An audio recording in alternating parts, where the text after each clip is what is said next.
Hello everyone, welcome to civil service classes. I am Aastha Kashyap.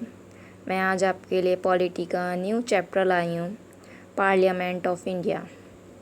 तो parliament house एक ऐसी जगह है जहाँ पर गवर्नमेंट के काम से रिलेटेड मीटिंग, कॉन्फ्रेंस, सेलिब्रेशन किए जाते हैं। ये खासकर गवर्नमेंट लोगों के लिए ही बनाया जाता है।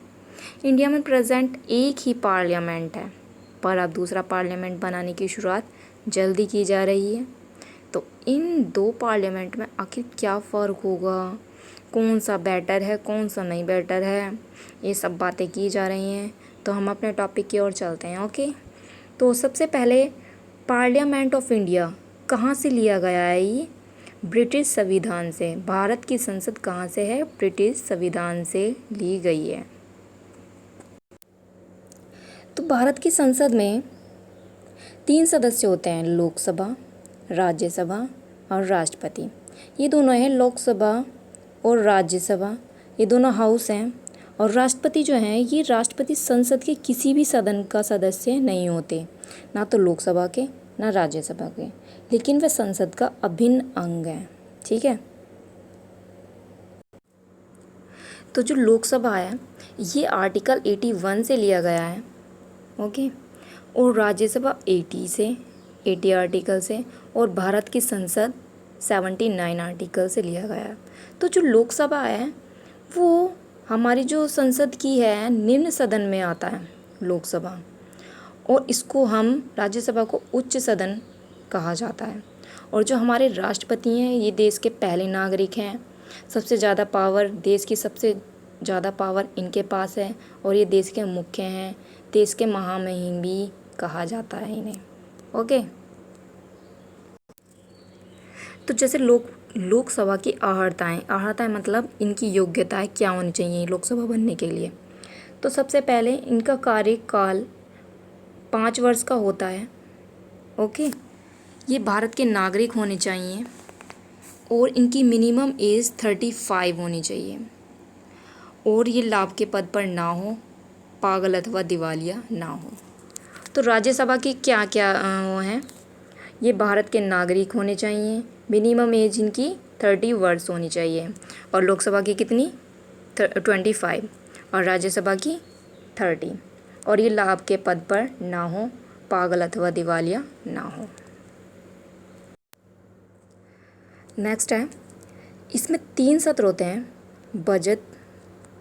बजट सत्र, मानसून सत्र और विंटर सत्र। तो जो ये 3 सत्र जब होते हैं तो 40 दिन से पहले और 40 दिन के बाद तक सिविल केस नहीं कर सकते, कोई भी सिविल केस नहीं कर सकते। ओके, और जब कोई बिल पास कराना होता है तो लोकसभा से राज्यसभा के पास जाएगा, और राज्यसभा से लोकसभा के पास जाएगा, फिर जाएगा प्रेसिडेंट के पास, तब वो प्रेसिडेंट वहाँ पर सिग्नेचर करेगा, तब वो बिल पास होगा। ओके, चलिए आइए हम पढ़ते हैं संसद के बारे में। संसद संघीय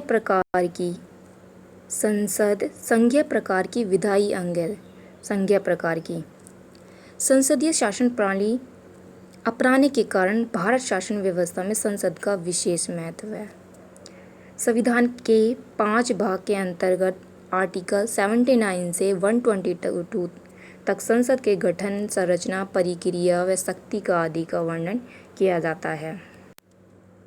भाग 5 के अंतर्गत, यानी कि उससे पहले जो है भाग फर्स्ट संघ और उसका राज्य क्षेत्र था, सेकंड नागरिकता थी, और थर्ड मौलिक अधिकार, फोर्थ राज्य के नीति निदेशक तत्व, और 4 क्या था? मौलिक कर्तव्य, और 5 पे था संघ सरकार, जो 79 से 122 आर्टिकल में आता है। ओके,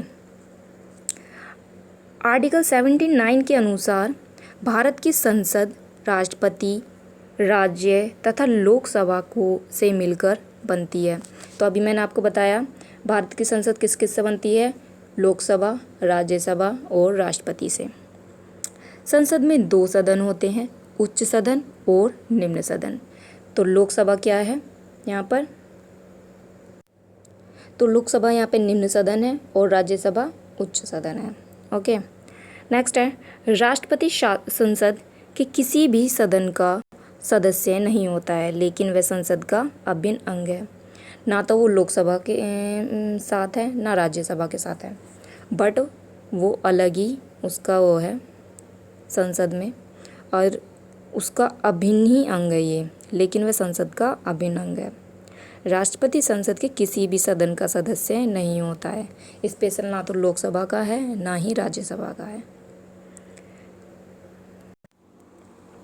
संसद द्वारा पारित कोई भी विधेयक तब तक नहीं बनता जब तक राष्ट्रपति उसे स्वीकृति नहीं देता। तो राष्ट्रपति सबसे महत्वपूर्ण भूमिका निभाता है यहाँ पर। तो नेक्स्ट वीडियो में हम आपको राज्यसभा व लोकसभा के बारे में बताएंगे। फ़िलहाल इस वीडियो में इतना ही। Thank you everyone, watch my video. अगर आपको मेरी वो वीडियो अच्छी लगे तो शेयर, सब्सक्राइब एंड लाइक कीजिए प्लीज़। Thank you.